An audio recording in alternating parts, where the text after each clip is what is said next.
bagaimana dengan pendidikan pada masa pandemi? Saya terakhir wawancara dengan Pak Wali, itu ada program yang menarik sekali. Persisnya saya lupa, mungkin bisa diulang lagi di sini. Tetapi juga yang kami ingin tahu bagaimana Anda menerapkan pola pendidikan di era pandemi, karena tentu saja online offline-nya itu mesti diatur sedemikian rupa. Fasilitas apa saja yang sudah Anda siapkan untuk itu? Silakan Pak. Jadi begini Mbak Weni, pertama perlu saya jelaskan. Tadi Mbak Weni cerita saya dari tahun 2008. Iya. Itu melayani masyarakat Prabumuli setiap jam 5 itu saya terima. Kenapa? Karena sebenarnya mereka itu pimpinan saya. Jadi masyarakat Prabumuli itu bos saya, atasan saya, pimpinan saya.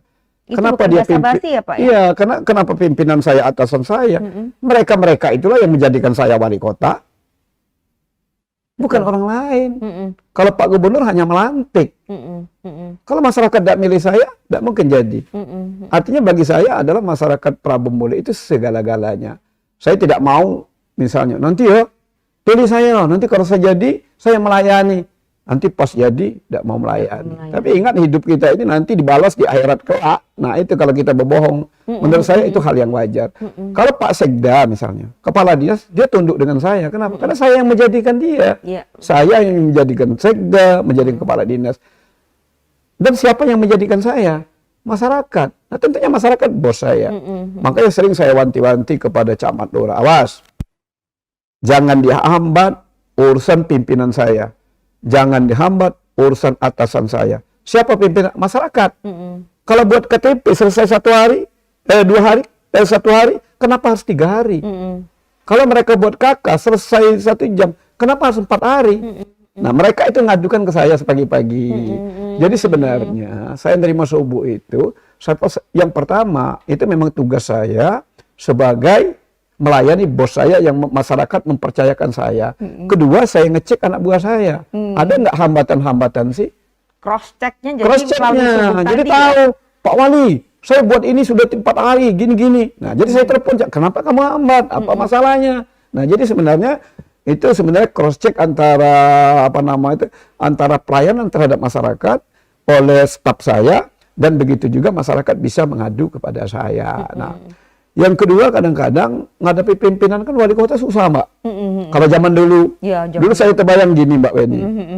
Karena saya nih orang miskin dulu, aduh, rasanya nggak bisa lah ketemu dengan wali kota, sulit lah ketemu camat lagi sulit. Nah saya terpikir, dulu teringat gini, saya bertamu dengan camat, saya antri. Mentang-mentang orang pakai mobil didulukan Mbak. Saya cuma naik motor belakang sekali. Waktu saya ngadep, pergi dia. Waduh, timbul dan pemikiran saya, ingat nanti. Allah saja tidak membedakan kaya miskin. Suatu saat kalau Allah mempercayai saya, memberikan rezeki atau jabatan, saya tidak membedakan kaya miskin, saya bilang.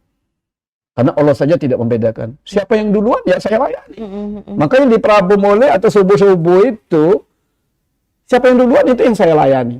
Misalnya Mbak Weni ke rumah saya, ya mohon maaf. Kalau Mbak Weni urutan 7, kenal tidak kenal ya nomor 7. Walaupun dia tukang beca, pemulung. Bayangkan Mbak, seorang pemulung bisa bisa ngadap wali kota. Nah, itu kan pahala juga bagi saya. Itu Mbak, jadi dan terlayani. Sehingga akhirnya di situ juga saya 13 program itu dapatnya karena saya subuh-subuh menerima masyarakat masukan seperti itu. Nah, itu. Contoh aja misalnya, saya menerima masukan 2009 dari masyarakat. Pak, rasanya tidak adil Pak. Kenapa? Kita ini kan diambil gas terus. Dari zaman Belanda, 1928 diambil gas. Tapi kita tidak nikmati. Saya pikir benar juga. Akhirnya kita lobby kemana-mana ke kementerian. Waktu itu akhirnya sekarang apa? Prabumuli gas kotanya dari rumah ke rumah terbanyak di Indonesia. Surabaya baru 31.000, Palembang baru 26.000, kita sudah 46.000. Jadi 100%. Artinya masukan dari masyarakat itu menjadi ide saya dan saya perjuangkan, dan alhamdulillah sekarang jadi kenyataan gitu. Kemudian yang tadi bicara anak sekolah, ini saya takutkan yang viral dulu Mbak. Sebagai kepala daerah, saya kan selalu punya prinsip menyelesaikan masalah kalau bisa tidak meninggalkan masalah. Ini yang dalam otak saya. Makanya dulu dia mau sombong, pengennya saya nggak model gitu. Kalau enggak kita hadapi. Misalnya, sekarang kan kita bersyukur pemerintah sekarang sepertinya sedikit demi sedikit sudah apa namanya? Sudah agak memahami. Karena kita sudah hampir setahun 6 bulan seperti ini. Dan sampai sekarang tidak ada kepastiannya kapan ini akan berakhir. Nah, kapan ini berakhir? Makanya ini seperti kebijakan yang baru ini, saya sedikit agak setuju. Kenapa? Semestinya demikian dari dulu. Yang penting protokol kesehatan secara ketat. Aktivitas masyarakat ya sekolah, apapun, itu menurut saya tidak jadi masalah. Tapi yang penting protokol kesehatan sebagai bentuk ikhtiar kita kepada Allah Subhanahu wa Ta'ala. Dia sholat, silakan protokol kesehatan. Dia sekolah, protokol kesehatan. Dia buka warung, protokol kesehatan. Itu maksud saya. Tapi karena ini ya Pak ya, karena mau tidak mau kita toh akhirnya harus hidup berdampingan dengan COVID. Ya itu juga, karena kenapa? Kita tidak tahu kapan terakhir. Kalau tahu misalnya 4 bulan lagi berakhir ya sudah. Ekonomi stop, kita jaga jarak, semuanya tidak boleh aktivitas. Kita tunggu bulan 4 nanti insya Allah COVID hilang. Ini kan tidak tahu. Kita sudah menunggu hampir setahun 6 bulan. 6 bulan. Nah kapan sih ini akan berakhir? Makanya saya sangat setuju yang sekarang ini sepertinya yang penting protokol kesehatan yang paling utama.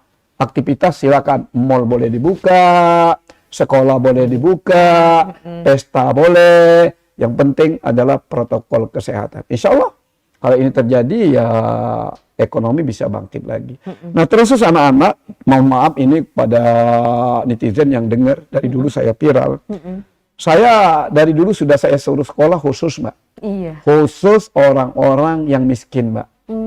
Kenapa? Karena Prabu Muli yang miskin banyak. Karena kenapa? Ya dia tidak punya laptop, tidak punya uang beli paket, ibunya tamatan SD, jangan sampai dia miskin, bodoh lagi, kan dua. Jadi orang miskin itu saya sekolah dari dulu, saya suruh orang sekolah.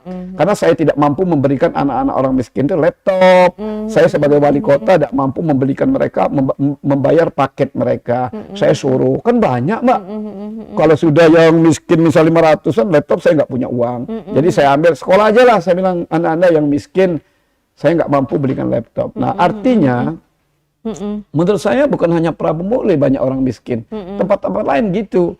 Nah jangan sampai mereka sudah miskin, ngomong tuh mak bodoh lagi. Kenapa ya? Karena tidak sekolah. Saya satu program yang anak sekolah tidak bisa, yang sekarang nih tidak berhasil Mbak. Salah satu adalah program sholat BTA Mbak. Nah itu kan menjalankan Al-Quran juga, karena Al-Quran itu kalau kita meninggalkan ilmu bermanfaat, ilmu digunakan, insya Allah pahala mengalir. Jadi di Prabu Muli ini, anak-anak itu tidak bisa naik kelas 5 SD, tidak bisa naik kelas 6 SD, kalau mereka tidak bisa sholat dan baca tulis Al-Quran. Sebelum COVID, itu Alhamdulillah Mbak, tidak ada yang di bawah 95%, kelas 5 itu bisa semua sholat BTA. Kelas 6-nya 100%, bahkan SMP masuk. Nah kemarin kepala sekolah saya panggil, semenjak COVID ini turun menjadi 70%, itu yang saya sedih. Karena tidak ada tatap muka. Kan beda lah kata kepala sekolah antara murid tatap muka itu dengan mengajari sholat BTA, dengan secara online itu kan beda.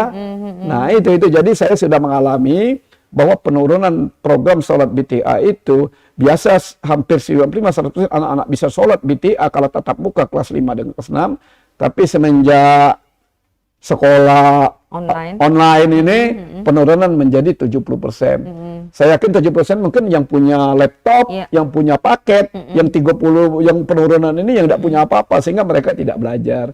Saya juga tidak bisa juga menyalahin ya kepala sekolah. Memang itu gimana. Nah, itu yang jadi permasalahan khusus anak sekolah di Kota Prabu Muli.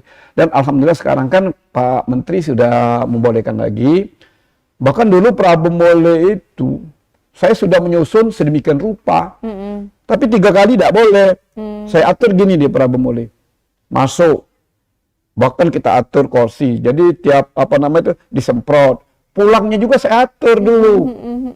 Diatur gimana? Kalau yang belum ada jemputan, belum ada pulang. Jadi tidak akan ada kerumunan.